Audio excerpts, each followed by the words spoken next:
ओम अ, शांति।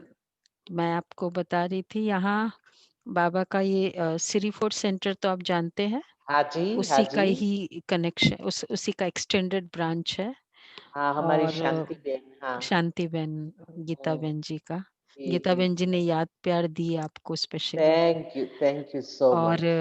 यहाँ ये international platform है, यूएस से भी भाई-बहनें जुड़े हैं और बॉम्बे से दिल्ली अच्छा, जीके2 परिवार से तो है ही है हुँ, और बॉम्बे से भी है, महाराष्ट्र से भी है, तो सभी बाबा के बच्चे जुड़े हुए हैं और आपकी बहुत अच्छी अथक सेवाएँ और जो सेवा का जोश जो हमने सुना आपका हुँ, हुँ, हुँ, अनपैरेलल्ड है और बहुत ही प्रेरणादायक है और हुँ, जो आपकी ब्रह्मा समान की स्टेज है, स्थापना का कार्य करने की अ, एक जोश, उमंग, उत्साह और जो प्रैक्टिकल आपने किया, मुझे लगता है ब्रह्मा बाप समान सारी परिस्थितियों को पार भी किया और स्थापना के कार्य में रहे।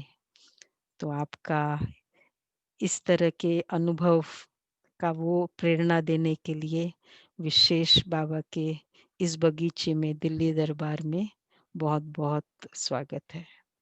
Thank you so much. और हमारी अर्ली संगीता मॉर्निंग वो बेन, भी आपकी एकदम अर्ली मॉर्निंग हाँ जी, 4:30 हाँ बजे जी।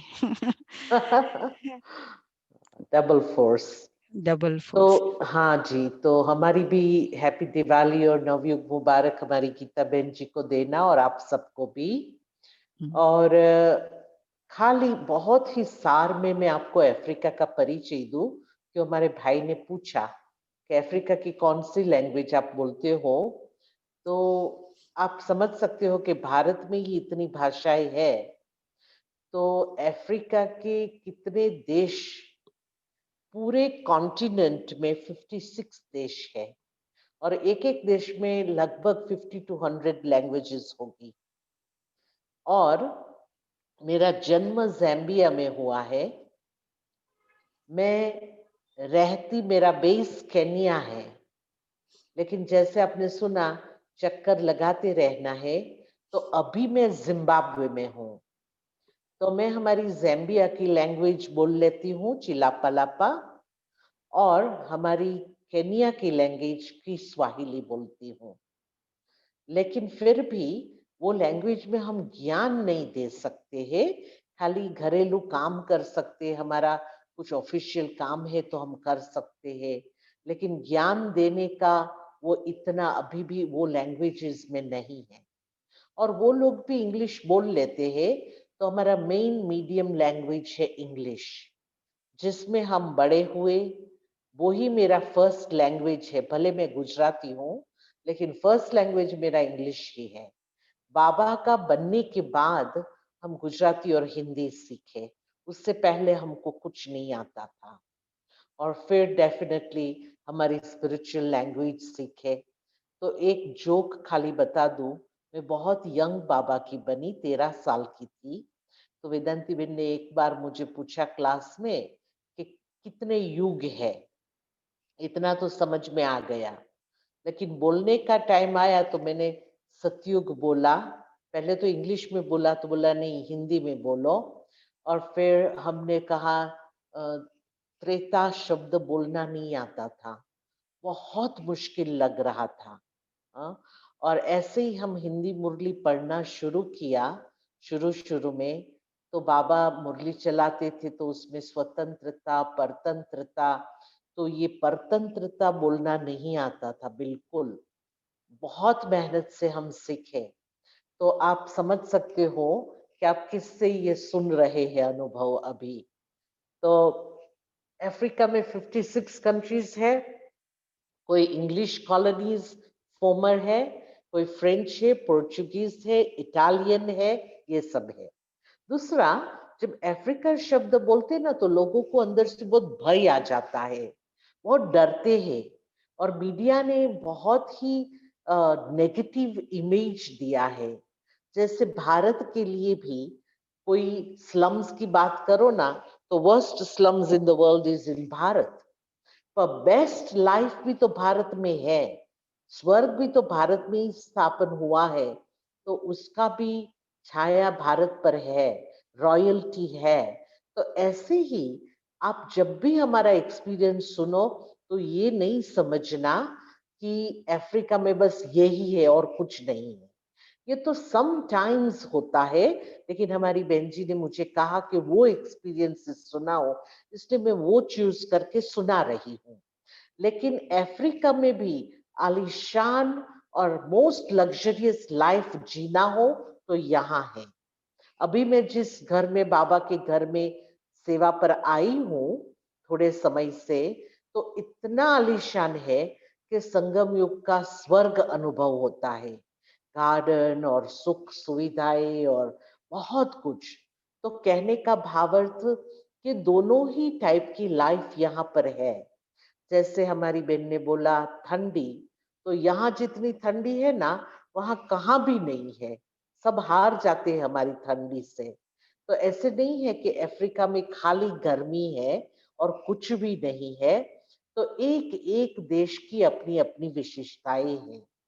तो मैं आपको उस कॉन्शियसनेस से सुना रही हूँ, आप भी वही कॉन्शियसनेस से सुनना। तो क्या है कि मैं आपको नेगेटिव इमेज नहीं देना चाहती हूँ, लेकिन कभी कभी कहाँ कहाँ ऐसे नए नए देशों में परीक्षाएं आ जाती है। पुराने में भी कभी आ जाती है, ऐसी बात नहीं है। तो वो अनुभव मैं आपको अभी सुनाने जा रही हूँ। तो हम जब सरेंडर हुए, तो मैंने ट्रेनिंग कलकत्ता में हमारी परदादी से लिया। कलकत्ता निर्मल शांता दादी से ट्रेनिंग लिया। और जब हम कलकत्ता गए, तो वहाँ की गर्मी, वहाँ का पॉपुलेशन, वहाँ का स्टैंडर्ड ऑफ लाइफ देख करके बहुत शॉक हो गए। लेकिन निर्मल शांता दादी ने हमें बहुत ही एनकरेज किया।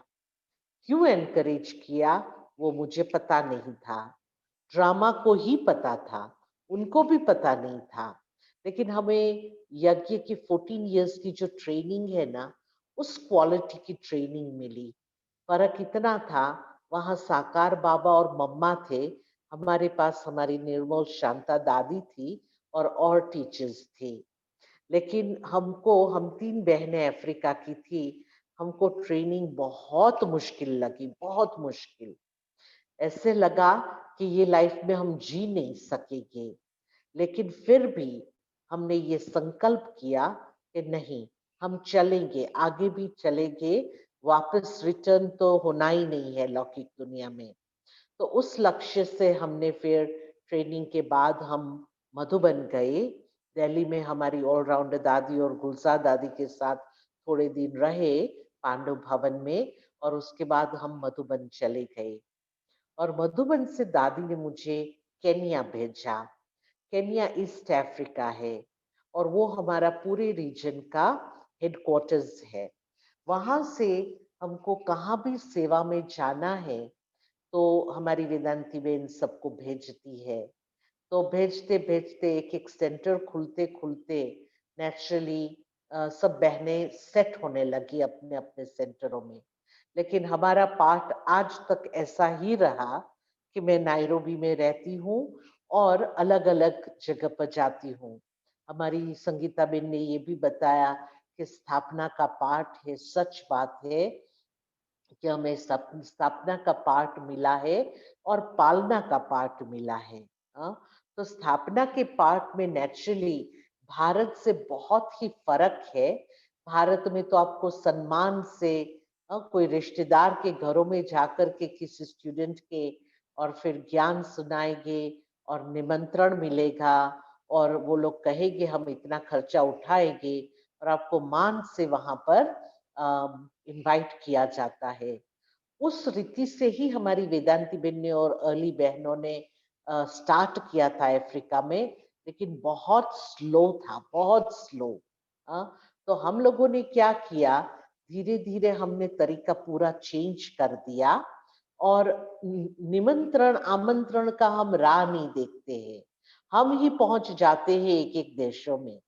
तो मैं आपको एक देश जो मोजम्बिक है उसका सुनाऊं कि मैं पहली बार जब मोजम्बिक में गई, उसका फोटोग्राफ मेरे पास नहीं है, लेकिन मोज़म्बिक में जब मैं पहली बार गई, तो वो पोर्चुगीज़ फॉर्मर कॉलोनी थी। वहाँ कोई भी इंग्लिश नहीं बोलता है। मुझे पोर्चुगीज़ का एक शब्द भी नहीं आता है। इसलिए मैं जैसे बहुत ही अटेंशन से सेवा करती थी, कोई मुझे ट्रांसलेटर मिल जाता था। लेकिन अचानक ही एक भाई ने मुझे फ़ोन किया अबाउट 300 किलोमीटर्स अवे से, और मैं 2 दिन में अभी ये देश छोड़ कर के आगे सेवा में जा रही हूँ। मैं खाली 10 दिन के लिए आई थी वो देश में, देखने के लिए कि यहाँ पर सेंटर खोलने के लिए तैयार है या नहीं। तो हमने ग्रुप कोर्स भी कराया बहुत अच्छी तरह से। हमारा इंडियन कम्युनिटी भी वहाँ है, लोकल पोर्चुगीज़ भी है, कई सेवाएँ रही। लेकिन जब ये भाई ने मुझे फ़ोन किया तो इतना खुश, बोलता कि बेन, मैं गुजरात का हूँ, राजकोट का, और मैंने सुना कि ब्रह्मा कुमारी बहन यहाँ आई है। तो क्योंकि क्या है, nearest centre was about 2000-3000 kilometres away. तो ये भाई तो कभी भी नहीं जा सकेगा। तो वो वहाँ राजकोट में ज्ञान में चलता था, कुमार था, तो इतना खुश हो गया कि दीदी मेरे पास तो आपको आना ही है। तो मैंने कहा देखो मैं 2 दिन में जा रही हूँ। बोला मैं आपको लेने आता हूँ, तो आपको आना ही पड़ेगा कार में। मैं आपको पिक करने आता हूँ, मैं प्रोग्राम सब कुछ सेट कर दूँगा। तो हमने कहा ओके भले। तो मैं दूसरे देश में थी, वहां से मैं आई बाय रोड और सीधा एक कार से दूसरी कार में बैठ गई। और आपको पता है, हमारी धारणा होने के कारण हम किसी के हाथ का तो खा नहीं सकते। सुबह हमने खाली ब्रेकफास्ट किया था, लेकिन खाना बनाने का टाइम नहीं था। कोई हर्जा नहीं, हम बैठ गए वो कार में और हम जहां पहुंचना था पहुंच गए। मैंने अपने आप को इतना थैंक्स किया कि आपने ये इनविटेशन स्वीकार किया, क्योंकि क्या था, कार में ये भाई ने मुझे पूरा सुनाया कि ये देश 30 इयर्स वॉर में रहा। वो तो मुझे भी पता है, 30 इयर्स वॉर का मुझे पता है। और वॉर बंद हुई 5-7 साल हुए थे। और उसके बाद फिर नेचुरल कैलेमिटीज का जो बाबा कहता ना, तो इतना बारिश गिरा वो देश में, तब की बात है, ये 2000 की बात है, 20 साल पहले की बात। तो वहां पर इतना फ्लड्स हो गया, फ्लड्स मतलब वर्ल्ड नोन फ्लड्स, हाँ। और फ्लड्स में इतने सांप और इतना लोगों का फर्स्ट स्टोरी तक का मकान सारे डूब गए। और स्पेशली एक टाउन में, वो टाउन था जिसको शेशाई कहते हैं। तो ये भाई मुझे शेशाई से लेने आए। तो जब उसने बताया कि यहाँ रातों रात सब गरीब हो गए ये बारिश के कारण, अभी धीरे धीरे ये गांव ऊपर आ रहा है। तो मैंने बहुत ही थैंक्स किया ड्रामा को कि देखो मैंने हाँ कर दिया और मैं गई, क्योंकि उनको बहुत ही जैसे एक राहत चाहिए आत्माओं को। तो मैं जब रात को 8 बजे पहुंची, तो सीधा ही मुझे वो लोग ले गए प्रोग्राम में और स्टेज पर बिठा दिया। तो आप विचार करो, सुबह ब्रेकफास्ट किया था और रात को 8 बजे तक हमने कुछ भी खाया नहीं था, क्योंकि मैं किसी के हाथ का तो खाऊंगी नहीं। फिर भी कोई हर्जा नहीं। और उसके बाद फिर हमने प्रोग्राम स्टार्ट कर दिया। प्रोग्राम हमारा 9:30-10 बजे पूरा हुआ। और पूरा होने पर ये भाई ने मेरे को बोला कि अभी हम लोग जाएंगे। तो ये भाई तो अकेला रहता है। मैंने भाई को बोला देखो, मैं तो कहाँ कोई युगल हो ना, उसके घर में रहूंगी। तो सामने ही एक युगल था, उसके घर में हमको रखा। 10 बजे किसी ने खाने का ऐसा पूछा भी नहीं और हमने खाया भी नहीं। और दूसरे दिन सुबह ये भाई ने मुझे पहले ही बता दिया था रात को कि दीदी कल तो मैं आपको छोड़ने नहीं आ सकूंगा, लेकिन आपको मैं बस में भेज दूंगा, लग्जरी बस में। तो हमने कहा कोई हर्जा नहीं, मैं लग्जरी बस में चली जाऊंगी। तो आप विचार कर सकते हो, और देशों की लग्जरी बस, जैसे अभी मैं जहाँ हूँ जिम्बाब्वे में, उसकी लग्जरी बस और ये वॉर टॉर्न कंट्री की लग्जरी बस में रात दिन का फर्क है। हम तो इमेजिन भी नहीं कर सकते, मैंने कभी सोचा भी नहीं था। तो वो भाई मुझे बस स्टॉप पर 5 बजे छोड़ने आया और उसके बाद बोला अब तो 4 घंटे में तो पहुंच जाएंगे आराम से। हाँ, तो तब भी हमारे पास खाना तो था नहीं, लेकिन फिर भी कोई हर्जा नहीं। और ऐसे करते मैं बस में थोड़ा सो गई, ऐसे ही बैठे बैठे सो गई और बस चालू हो गई। तो मैं आपको 2 बातें बताती हूँ, हिम्मत बच्चे, मदद बाप, हाँ, पदम गुना मदद बाबा की कैसे रहती है। और दूसरा कि जो इमेज अफ्रीका का हर एक को है ना कि वहां भय ही है, ऐसी बात नहीं है। लेकिन ये नया देश है, नई भाषा है, वो भाषा का एक वर्ड भी मैं नहीं बोलती हूँ, एक वर्ड भी नहीं। तो ऐसे करते मैं बस में बैठ गई, सो गई थी। फिर लोग चिल्लाने लग गए तो मैं जग गई और मैंने देखा कि सब नीचे उतरने लगे हैं। तो मैं तो पूछने लगी, सब अफ्रीकन थे, सब अफ्रीकन। मैं ही एक थी जो अलग नेशनैलिटी की थी। तो मैंने पूछा इंग्लिश में कि व्हाट्स हैपनिंग। तो ये लोग तो एक वर्ड भी नहीं समझते हैं इंग्लिश का, मुझे जवाब नहीं दिया। तो वो उतरे तो मैं भी उतर गई। हाँ, और सब सामान खींचने लगे। तो मैं भी सामान के नजदीक खड़ी हो गई कि चलो मैं भी मेरा सामान ले लूं। क्यों, मुझे कुछ पता नहीं था। फिर मैंने देखा थोड़ा शांति से, तो बस में धुआं निकल रहा था, इसलिए सब डर गए थे कि आग न लग जावे। तो मैंने सामान लेने के लिए वहां क्राउड में खड़ी थी ना, तो एक मोज़म्बिकियन लेडी, अफ्रीकन लेडी, इतनी लंबी और इतनी बड़ी और अपने लोकल कपड़े पहने हुए थे, ट्रेडिशनल क्लोथ्स, वो मेरे पास आई। तो मेरे को कुछ बोलने लगी। अब जब भाषा समझ में नहीं आती है ना, तो आपको लगता है कोई गुस्से हो रहा है। तो मेरे को ये लगा मैं उसके बीच में आ गई ना, तो शायद वो गुस्से हो रही है, इसलिए मैंने इग्नोर कर दिया। लेकिन मैं शांत होकर के खड़ी थी, तो ये बहन फिर चली गई, ऐसे ही जल्दी जल्दी चली गई। तो मेरे को कुछ समझ में नहीं आ रहा था क्या हो रहा है। और वो अपने बेटे को लेके आई। बेटा यूनिवर्सिटी में पढ़ता है, उसको थोड़ा थोड़ा इंग्लिश आता है, यूनिवर्सिटी वाला। हाँ, थोड़ा थोड़ा। तो वो तो पढ़ते तो पोर्चुगीज में ही है। तो मेरे को बोलता है माय मदर से वेयर यू गोइंग। तो मैंने बोला मैं मपुटू ओलिवेरिया टर्मिनस में जा रही हूँ। तो उसने अपनी मदर को बोला। तो वो बोलती है कि वो बेटा बोलता है कि मेरी माँ बोल रही है आप यहाँ एक कोने में आकर के खड़े हो जाओ। तो मैं खड़ी हो गई। फिर बोलते आपकी बैग दिखाओ। तो मैंने बैग दिखाई। तो वो उसके बेटे ने निकाल दी और साइड में रख दी मेरे साथ। मतलब ये माता मुझे हेल्प करना चाहती है, वो मुझे समझ में आया। और उसके बाद मेरे को बोलती तू कहाँ भी नहीं जाए, यहाँ खड़ी रहे बस, मैं सब ऑर्गेनाइज करती हूँ। लेकिन बेचारी एक वर्ड भी मेरा बोल नहीं सकती, मैं उसका समझ नहीं सकती। और ऐसे करते मैं जंगल में, पूरा जंगल था, वहां पर मैं अकेली खड़ी थी और सब जा रहे थे। हाँ, कोई को जो रास्ते में मिला उसमें बैठ जाते थे। तो मैं भी ऐसे इशारा करने लगी कि हम भी चले। बोला नहीं तू यहाँ खड़ी रहे। तो मैं खड़ी रही। वो माता और भाई दोनों वेट कर रहे थे कि कोई ऐसा आवे जिसमें हम लोग जावे। तो एक बस आई, लेकिन टूटी फूटी जंगल की बस, हाँ, इतनी टूटी हुई बस। लेकिन फिर भी उसने, हाँ, मेरे को इशारा किया कि अभी हम इसमें जाएंगे। तो फुल थी, बहुत फुल थी। तो उसके बेटे को बोला आप बैग रख दो बहन जी की, और हम बस में चढ़े। तो एक भाई को इसने उठाया और बोलते ये हमारे मेहमान है, तो आप उठ जाओ, उस तरफ कहाँ बैठो, खड़े रहो, लेकिन हमारे मेहमान को बिठाओ। हाँ, वो भाई ने, उसके बेटे ने मेरे को बोला कि मेरी मदर ये कह रही है। फिर मैं बैठ गई। अभी चलो भाषा जो हम बोलते हैं तो किसी को ज्ञान भी सुनावे, लेकिन भाषा ही नहीं बोलते हैं तो हम क्या ज्ञान सुनाएंगे।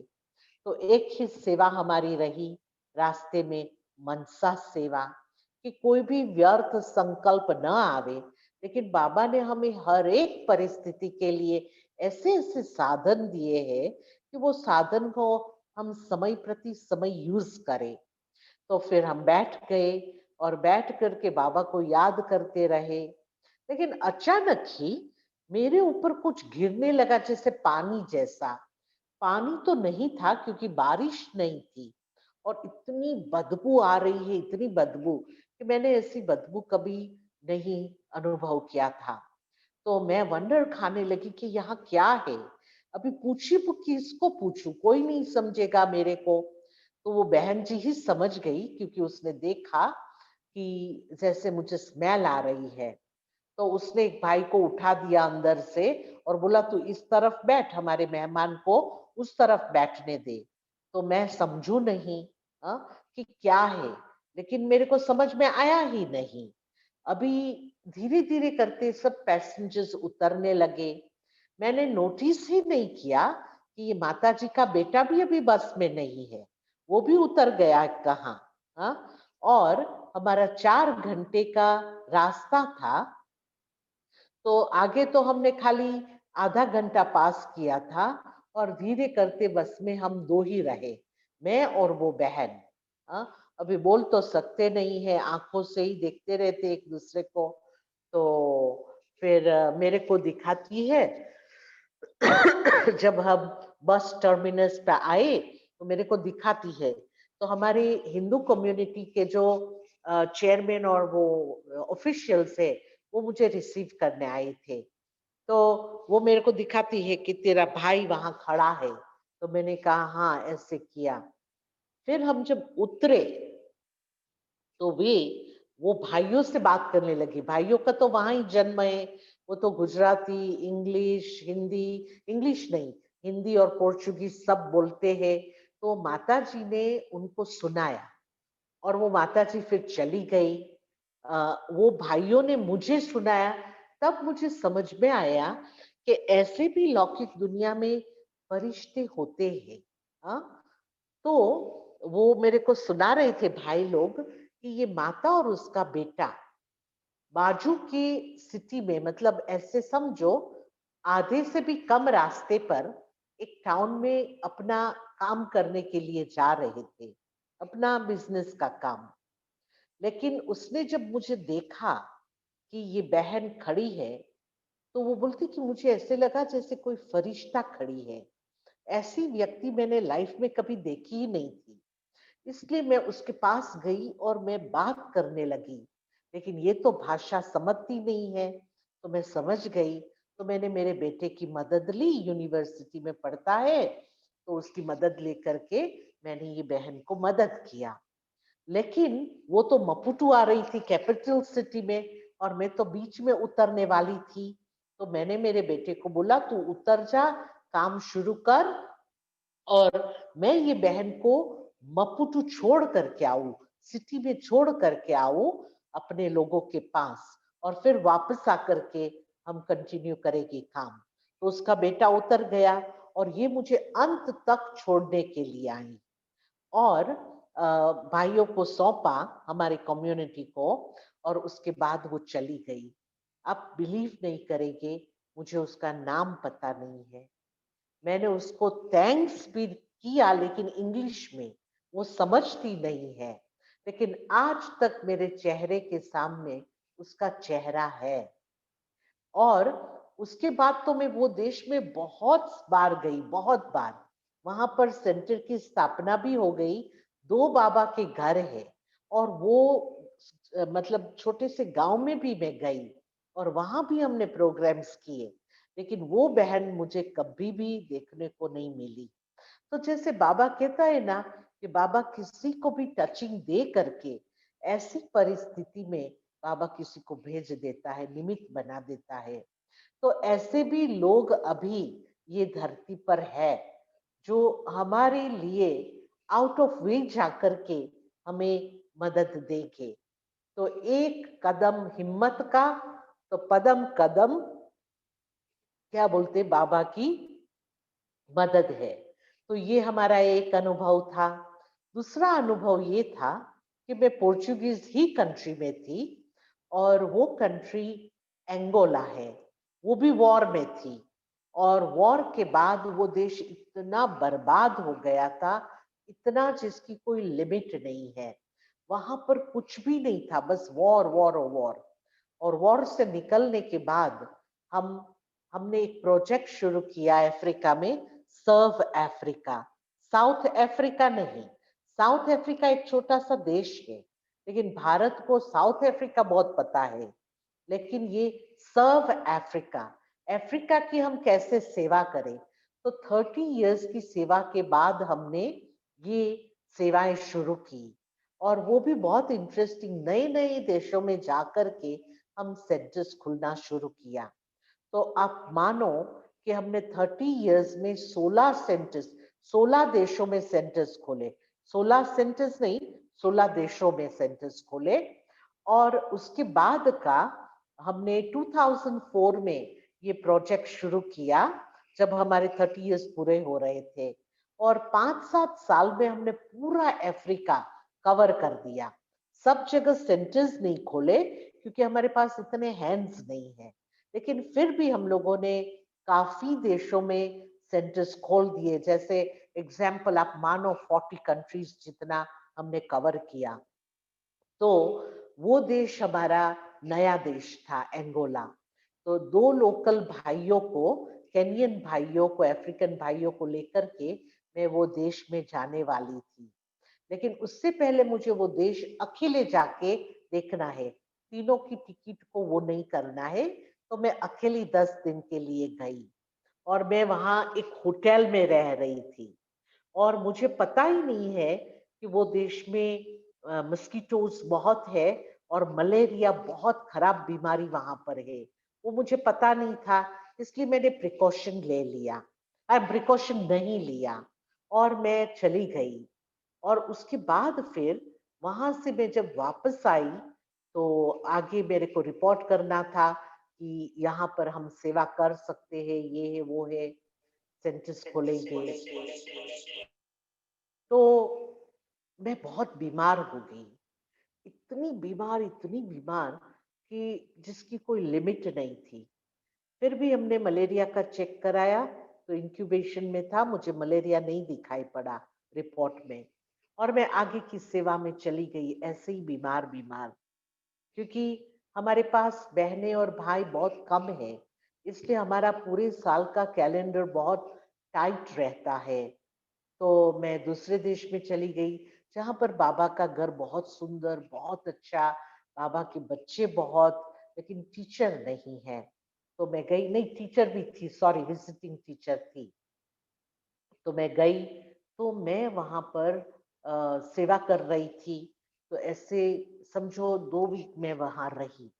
और 2 वीक के बाद अचानक मुझे पूरे बॉडी में जैसे रिएक्शन हो गया। तो मुझे जो वो दवाई दी थी एंटीबायोटिक्स बीमारी के कारण, तो उसका रिएक्शन हो गया।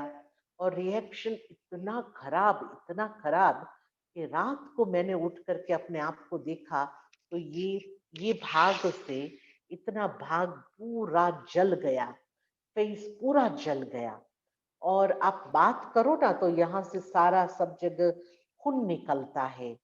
तो वो बहन ने भी देखा, मेरे साथ जो बहन थी, तो उसने वेदांती बेन को फोन किया कि बहन जी को तो ऐसा हुआ है। तो बोला आप ऐसे करो, आप प्लेन में बैठ जाओ दोनों, और दोनों वापस आ जाओ यहाँ पर। तो बुकिंग कराया, प्लेन में भी मेरे को बैठने ही नहीं देके, लेकिन मैंने शॉल ऐसे ढक दिया, और हम चल पड़े। तो काफी 4-5 आवर्स की फ्लाइट है। तो हम गए, और वेदांती बेन, हमारा एक भाई और एक डॉक्टर बहन, वो सब एयरपोर्ट पर ही आ गए थे मुझे लेने के लिए, और सीधा मुझे व्हीलचेयर में डाल करके हॉस्पिटल ले गए। हॉस्पिटल ले गए तो हमारी बॉडी के सारी सिस्टम जैसे शट हो रही थी, इतना बैड रिएक्शन था। और कोई भी हिसाब से वो रिएक्शन स्टॉप नहीं हो रहा था।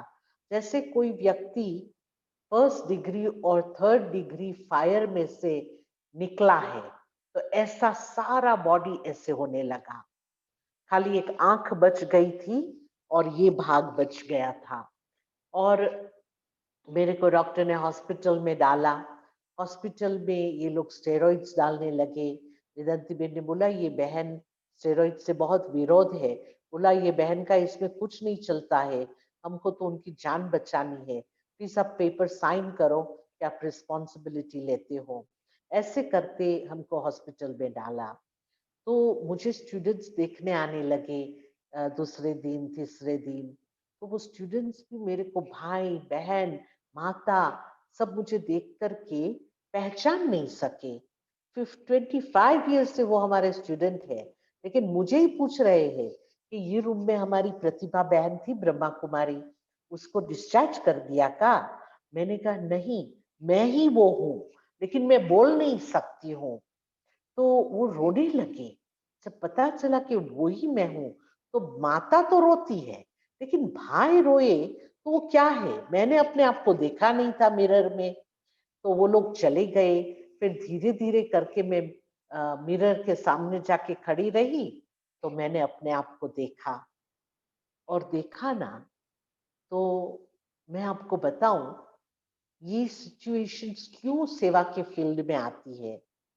कई बार कईयों की बुद्धि में ये आ सकता है, मेरी बुद्धि में नहीं आया था, लेकिन कईयों की बुद्धि में ये आ सकता है कि मैं भगवान की सेवा पर हूँ और मुझे इतनी परीक्षा, बाबा मुझे मदद नहीं करता है।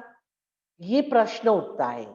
बाबा हमें बहुत मदद करता है, बहुत। ये मदद ही है। लेकिन दूसरी तरफ की बात हम भूल जाते हैं कि हमारे अनेक जन्मों के कर्म के हिसाब किताब है। वो हिसाब किताब हमें चुकतू करने हैं। बाबा के बनने के बाद वो हिसाब किताब बहुत कम हो जाते हैं। परसेंटेज कम हो जाती है। तो आप विचार करो कि ये कम है, तो जास्ती कैसा होता? आप थोड़ा विचार करो। तो मैं जब मिरर के सामने गई, तो मैंने ऐसे ही देखा, और इतना जैसे मेरा बॉडी बहुत इफेक्टेड है, बहुत डिस्ट्रॉय हुआ है, लेकिन मन बहुत न्यारा और प्यारा। और मैं बेड में जाके बैठ गई, अकेली थी हॉस्पिटल में, और मैं बाबा की याद में बैठ गई। और बैठ करके मैंने बाबा को कहा, बाबा देखो, मैंने तो ये जीवन आपको सेवा में समर्पित कर दिया। अभी ऐसे बॉडी से तो मैं किसी के साथ इंटरेक्ट नहीं कर सकूंगी, मैं सेवा नहीं कर सकूंगी। तो अभी आप मुझे बताओ कि हम लोग क्या करें। आप मुझे गाइड करो और मैं आपको सहयोग दूंगी। तो आप हील करो मुझे, ऐसा हील करो कि एटलीस्ट मैं लोगों के साथ इंटरेक्ट कर सकूं। या तो फिर मुझे ये जीवन में नहीं रहने का है, क्योंकि ऐसे सेंटर पे मुझे बोझ नहीं बनना है। तो मैं सेवा नहीं लेना चाहती हूँ, मैं सेवा देना चाहती हूँ। ऐसे करके हमने योग करना शुरू किया। मैंने बाबा को प्रॉमिस किया था, मैं आपको सपोर्ट करूंगी, सहयोग दूंगी हील होने में। और ऐसे करते 10 दिन में मुझे डिस्चार्ज किया, और धीरे धीरे मेरा ये रिएक्शन स्टॉप हो गया। हमारा जो डॉक्टर था, वो भी बहुत वरी करने लगा कि देखो, ये बीमारी को स्टीवन जॉनसन सिंड्रोम कहते हैं। हमारी लाइन पे अभी जो कोई डॉक्टर्स है, तो वो ये बात को समझ सकते हैं। स्टीवन जॉनसन सिंड्रोम एक ड्रग रिएक्शन है। ड्रग मतलब मेडिसिन का रिएक्शन है, और कोई जानबूझ के थोड़ी ही करता है। हम किसी को भी ब्लेम नहीं कर सकते हैं। जो ब्लेम करेंगे ना कि ये हॉस्पिटल में ऐसा है, ये डॉक्टर ऐसा है, तो हमारे हिसाब किताब चुकतू नहीं होंगे, मल्टीप्लाई होंगे। तो बाबा ने हमें ये भी समझ दी है कि बच्चे, सबको शुभ भावना और शुभ कामना, शुभ भावना और शुभ कामना। तो जिस डॉक्टर ने मुझे मेडिसिन दी थी, उसको भी शुभ भावना और शुभ कामना। वो 4 घंटा मेरे साथ बैठा और इतना रिग्रेट कर रहा है। मैंने कहा नहीं, आप वरी नहीं करो बिल्कुल। लेकिन मेरे मन में ही मैं समझ रही थी कि ये आत्मा निमित्त बनी मुझे मेरा हिसाब किताब चुकत करने की मदद में। तो ऐसे करते जितना हम पॉजिटिव रहते हैं, उतना उतना हमारा हीलिंग बहुत अच्छा होता है। रिएक्टिव होगे तो वर्स्ट होगा, हील नहीं होगा। तो हमें शांत रहना है। मैं 1 महीना किसी के भी कांटेक्ट में नहीं आई। हाँ, और मैं मेरे ही रूम में रही 1 महीना। फिर वेदांती बेन ने मेरे को बोला, सेंटर में सब भाई-बहन बहुत जिद कर रहे हैं कि उनको आपको मिलने आना है। आपको वो मिल नहीं सकते हैं क्योंकि इन्फेक्शन हो जाएगा आपको। आपकी स्किन रॉ है, 2 स्किन के लेयर निकल गए हैं। आप है ना आपकी लौकिक मदर के पास चली जाओ और फादर के पास, वहाँ घर में कोई भी नहीं है तो आप बहुत सेफ रहेगी। तो मैं 1 महीना वहाँ लौकिक पेरेंट्स के पास गई। वो लोग अफ्रीका की सेवा के निमित्त है, फर्स्ट टीचर्स है, तो बहुत पक्के हैं, जिन्होंने सुना होगा डाया काका और काकी। यज्ञ में बाबा भी उनको डाया काका और काकी कहते थे, काका काकी। तो मैं वहाँ चली गई और हमारा बहुत ही अच्छी तरह से केयर लिया गया और धीरे-धीरे मेरी स्किन आने लगी। लेकिन डॉक्टर्स ने मुझे बोला था कि 1 साल तक आपको धूप में नहीं जाना है। और हमारे कई देश ऐसे हैं जहाँ पर धूप है। भारत में भी हम मधुबन आते हैं तो गर्मी होती है, लेकिन फिर भी मैं बहुत संभाल करती थी और ऐसे करते फिर सेवा में लग गई। सेवा में लग गई और बाबा ने मुझे इतने लेवल पर ला दिया कि अभी आप मेरे को देखो ना, तो ऐसा तो नहीं कोई मान सकता है कि मुझे स्टीवन जॉनसन सिंड्रोम हुआ था। और दूसरा डॉक्टर्स ने मुझे ये कहा कि आपको जब हुआ तो 13 लोगों को वो सिटी में हुआ था, 13 लोगों को। पर 13 में से 2-3 ने तो शरीर छोड़ दिया। शरीर छोड़ना अच्छी बात है, लेकिन आधे में लटकना अच्छी बात नहीं है। 2-3 अंधे हो गए और 2-3 का हार्ट का प्रॉब्लम हो गया। तो ऐसे करते-करते 13 में से मैं एक ऐसी निकली जो मैं परफेक्ट कह सकती हूँ, ज़्यादातर। तो मेरे को डॉक्टर ने बोला 8 मंथ्स के बाद आपको फुल बॉडी चेकअप कराना है क्योंकि आपके इंटरनल क्या बोलते हैं ऑर्गन्स बहुत डैमेज हो गए होंगे। हाँ, बाहर का तो खाली 1% है, लेकिन इंटरनल तो 5% मोर, 5 टाइम्स मोर डैमेज हुआ होगा। तो मैं जब भारत में थी मधुबन में, तो मैं अहमदाबाद जाकर के डॉक्टर के पास फुल बॉडी चेकअप कराने गई, लेकिन मैंने उसको लेटर नहीं दिया कि मैं स्टीवन जॉनसन सिंड्रोम की विक्टिम हूँ। मैंने ऐसे ही कहा मुझे फुल बॉडी चेकअप कराना है। एक एक ऑर्गन मेरा जब चेक किया, मेरा हार्ट तो वो बोलता है, ट्रेडमिल में रखा तो बोलता है कि अब तो 16 साल की एज वाले की हार्ट है आपका। तो एक एक ऑर्गन इतना हेल्दी और इतना ठीक था और मेरी स्किन भी आ गई थी, तो मैं इतनी खुश हो गई। फिर मैंने वो लेटर डॉक्टर को दिया कि मैं स्टीवन जॉनसन सिंड्रोम की विक्टिम हूँ। वो मान ही नहीं सकता है, वो बोलता मैं नहीं मानता हूँ। हाँ, मैंने कहा चलो आप नहीं मानते वो तो अच्छी बात है, मुझे अच्छे वाइब्रेशन मिल रहे हैं, लेकिन मैं थी। तो ये अनुभव, तो एक बात मैं आपको बताऊं कि फिर मेरे को सब बोलने लगे, अभी तो आप अंगोला नहीं जाएगी ना कभी भी, आप अंगोला तो नहीं जाएगी ना। हाँ, लेकिन मैं तो इतना नहीं डरी, लेकिन हमारी वेदांती बेन बहुत निर्भय है, बहुत निर्भय। वो डरती नहीं है और कोई को डरने देती नहीं है। तो उसने ही मुझे प्रोग्राम दे दिया कि आपको अंगोला जाने का है, सेंटर खोलने का है, आप जाओ। हाँ, तो मैं चली गई 2 भाइयों को लेकर के और वहाँ अच्छी तरह से रह करके वो भाइयों को ट्रेनिंग दी, सेंटर खोला, सेवा स्टार्ट की और उसके बाद वो देश में मैं बहुत बार गई हूँ, बहुत बार। और अभी भी लास्ट ईयर में पॉज फॉर पीस के लिए गई थी, तो कोई हमेशा थोड़ी ही ऐसा होता है, लेकिन कभी-कभी होता है। तो ये कभी-कभी संगम युग में जितनी बार आता है परीक्षा, तो वो हमें और भी तपस्या में पक्का कर देता है, तपस्या। तो अभी मैं आपको जल्दी-जल्दी एक और अनुभव सुना सकती हूँ, जो एक फ्रेंच कॉलोनी और स्पेनिश कॉलोनी के बीच में हमारा अनुभव रहा। वो फ़ोटो मैंने आपको भेजा भी है। तो वो फ़ोटो एक नाव का है, वो आप दिखा सकते हो, लोगों को दिखाना हो तो इंटरेस्टिंग अनुभव रहा। जैसे अफ्रीका एक बहुत, हाँ, तो अफ्रीका एक बहुत बड़ा कॉन्टिनेंट है। उसमें जो कॉलोनीज थी, तो वो देशों का कायदा उस अनुसार ही चलता है। जैसे भारत जो ब्रिटिश है ना, तो अभी भारत में भी कई चीजें ब्रिटिश है। तो इसी प्रकार से मैं थी स्पेनिश कंट्री में, और जाना था मुझे फ्रेंच कंट्री में, लेकिन वहां की फ्लाइट सब कैंसल हो गई, एयरलाइंस बैंकरप्ट हो गई, तो मैं नहीं जा सकी।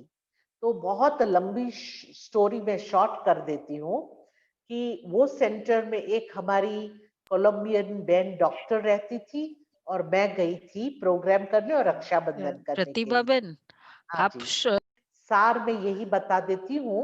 तो ये अच्छा, अनुभव कल का आपका रहेगा, तो अच्छी तरह से फोटो भी आप देख सकेंगे। तो अभी हाँ, मेरे पास 5 मिनट है ना, 5-10 मिनट, तो मैं हाँ, आपको थोड़ा कुछ और सुना देती हूँ। हाँ, क्योंकि तो हमको डिटेल हाँ, में सुनना है वो पूरा। अच्छा अच्छा, भले भले, हाँ, हाँ, कोई हर्जा नहीं। तो मैं ऐसे करती हूँ, कल सुनाएंगे। तो कल हाँ, का टाइम आप हमको लिख देना। बताना चाहती हूँ कि सेवा के फील्ड में ज्ञान, योग, धारणा और सेवा, 4 बातें हैं हमारे ब्राह्मण जीवन में। हाँ, अभी हम कोई भी बात में कॉम्प्रोमाइज नहीं कर सकते हैं। ज्ञान योग में तो कॉम्प्रोमाइज नहीं करेंगे। मुरली तो पढ़नी ही है। पहले जब ऑनलाइन नहीं था तो हम पुरानी मुरलियां पढ़ते थे, लेकिन पढ़ते थे ट्रेवलिंग में। दूसरा कि योग भी जहां बैठ करके करना है कर लेते थे। कहाँ क्लासरूम नहीं है, नया देश है, एयरपोर्ट पे है, कार में है, बस में है, तो जहां भी हो वहां बैठ करके हम योग करते हैं। खाने की धारणा हमारी इतनी पक्की है, तो कोई कोई मेरे को क्या बहाना निकालते हैं कि हमारा बहुत ट्रैवलिंग है ना, इसलिए मैं नॉनवेज खाता हूँ, कोई कोई दुनिया वाले लोग। तो मैं थोड़ा स्माइल करती हूँ। कोई कोई मुझे क्या कहते हैं कि मैं बहुत ठंडी के देश में रहता हूँ ना, इसलिए मुझे हार्ड ड्रिंक्स पीना ही पड़ता है, अल्कोहल पीना पड़ता है। तो अभी मैं स्माइल करती हूँ, कुछ बोलती नहीं हूँ, क्योंकि मुझे पता है ये बहाने हैं, 100% बहाने हैं। क्योंकि हमारे सेंटर्स तो सब जगह है, और फिर भी हम थोड़े ही नॉनवेज खाएंगे। हमारा तो वन स्टेप हायर है कि हम किसी के हाथ का भी नहीं खाते हैं, होटल्स में, रेस्टोरेंट्स में नहीं खाते हैं। हम अपने आप ब्राह्मणों के ही बनाए हुए भोजन को, ब्रह्मा भोजन को स्वीकार करते हैं। तो जैसे मैंने बताया ना कि हमारा बहुत लंबा दिन हो गया था, खाना नहीं था मेरे पास। हाँ, जैसे हम नॉर्मली ट्रैवल करते हैं तो हम बहुत खाना ले जाते हैं, ऐसी बात नहीं है, लेकिन वो सारा अचानक हुआ ना, इसलिए खाना नहीं। तो कई दिन हमारे पास खाना नहीं होता है। तो एक बार एक देश में मैं गई ना, तो वहां पर बहुत गर्मी, आइवरी कोस्ट में, और कोई भी स्टूडेंट्स धारणा वाला नहीं है, कांटेक्ट वाले हैं, बाबा का घर है।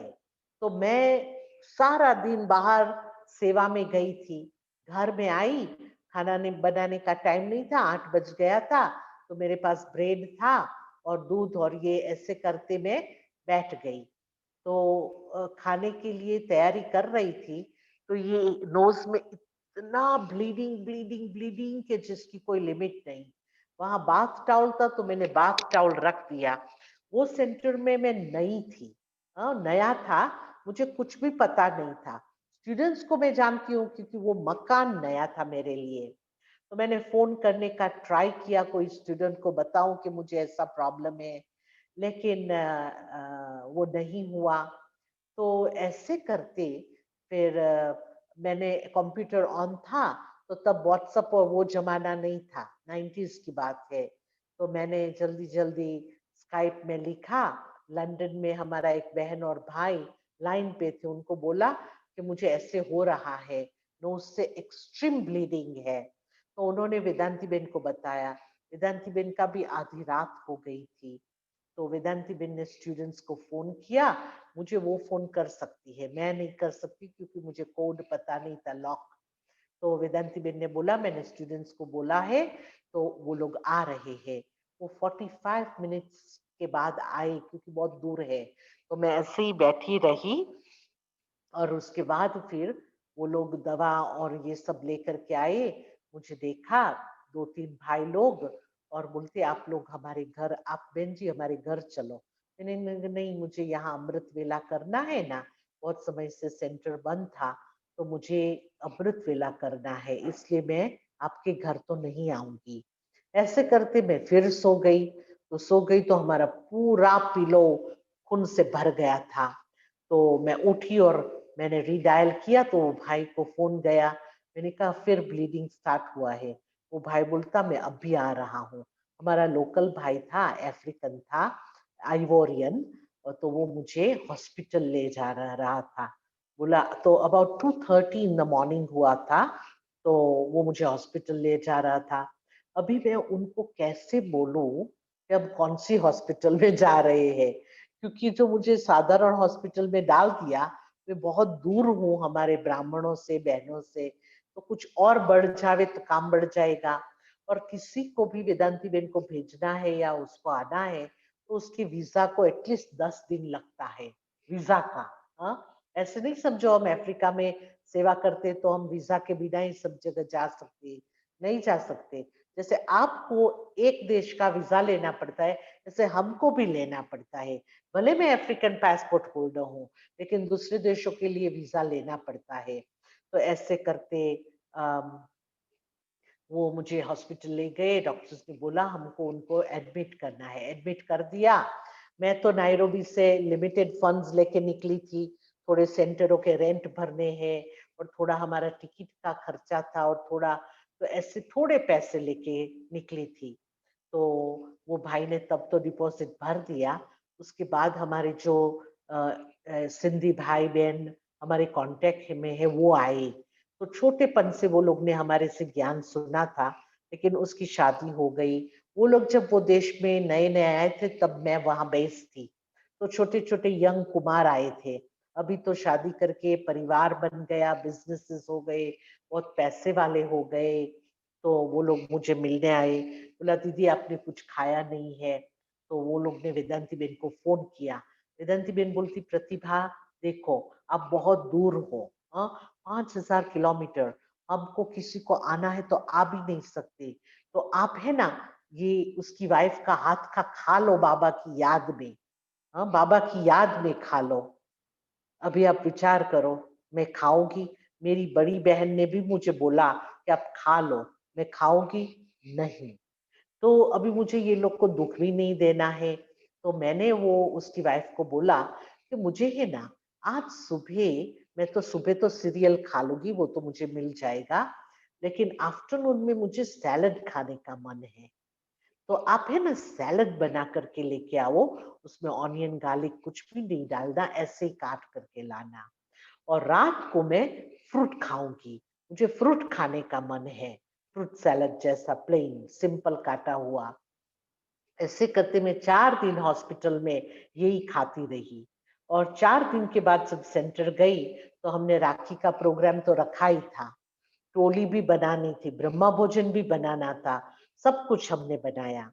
तो वो हमारा भाई जो था ऑगस्टीन, अफ्रीकन ब्रदर, उसको मैंने बोला हमारा हॉस्पिटल का कितना खर्चा आया। बोला sister I can't tell you, मैं अलाउ नहीं हूँ।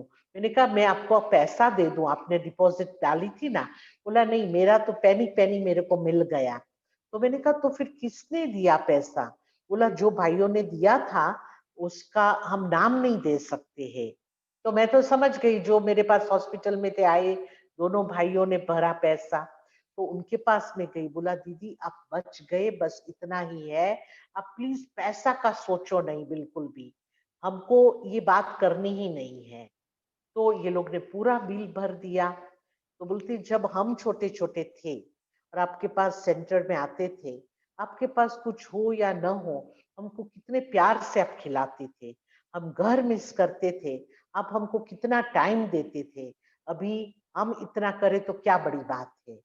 तो देखो सेवा के फील्ड में एक तो परीक्षा आती है हमारी धारणा की। तो क्या छोटी-छोटी बातों में धारणा तोड़ दो? ये नहीं हो सकता है। निश्चय ये हमारा निश्चय बहुत इम्पोर्टेंट है।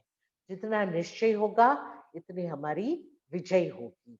निश्चय बुद्धि विजयंती। तो ये बहुत इम्पोर्टेंट है। कोई भी सीन ड्रामा में आता है, परीक्षाएँ आती है, बीमारी आती है, वो हमको चेक करने के लिए थे कि हमको कितना निश्चय है। ओम शांति। मेरा अभी जर्मनी में क्लास है, इसलिए मुझे छुट्टी लेनी पड़ी। टाइम शांति। बता देना।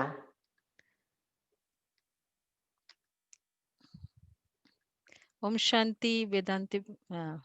प्रतिभा बहन, प्रतिभाशाली अनुभव और ब्राह्मणों को धारणाओं में पक्का कराने वाला अनुभव। बहुत ही मुझे लगता है आपने जो खान है उसमें से कुछ ही दिए हैं, और ब्राह्मण लाइफ में इतनी समर्पित लाइफ में परीक्षाएं, इतनी पेपर्स को पास करना। जनरली लोग सोचते हैं समर्पित लाइफ होगी तो बहुत कंफर्टेबल लाइफ होती है। हाँ, आराम ये वाली। ये बहुत बड़ा मिसकंसेप्शन कहो या एक धारणा है। और फिर जब उस लाइफ में ऐसी प्रॉब्लम आती है तो लोगों को सबसे ज्यादा क्वेश्चंस होता है कि क्या फायदा।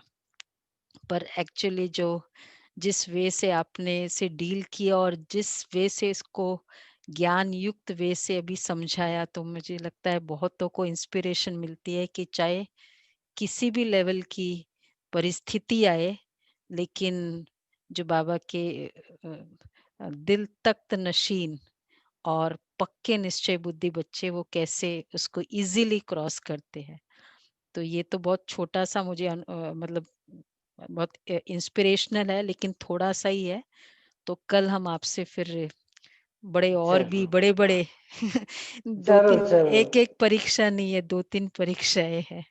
तो आपसे सुनेंगे, तो बहुत बहुत थैंक्स। तो आपको टाइम बता देते हैं, अभी हम सबसे मोस्टली इवनिंग का ही आप है ना, रखेंगे। हाँ, आप है ना, मेरा 1 to 3 नहीं करना क्योंकि मेरी मीटिंग है। Thank you, good morning. आपको जल्दी जाना है अभी हाँ जी, जर्मनी। जी। ओके, ओम शांति। हिम्मत ना हारिए, विजय का नाम लीजिए। हिम्मत ना हारिए, विजय का नाम के राहियों मशाल थाम लीजिए। सत्य पथ के राहियों मशाल थाम लीजिए। हिम्मत ना हारिए, विजय का नाम लीजिए।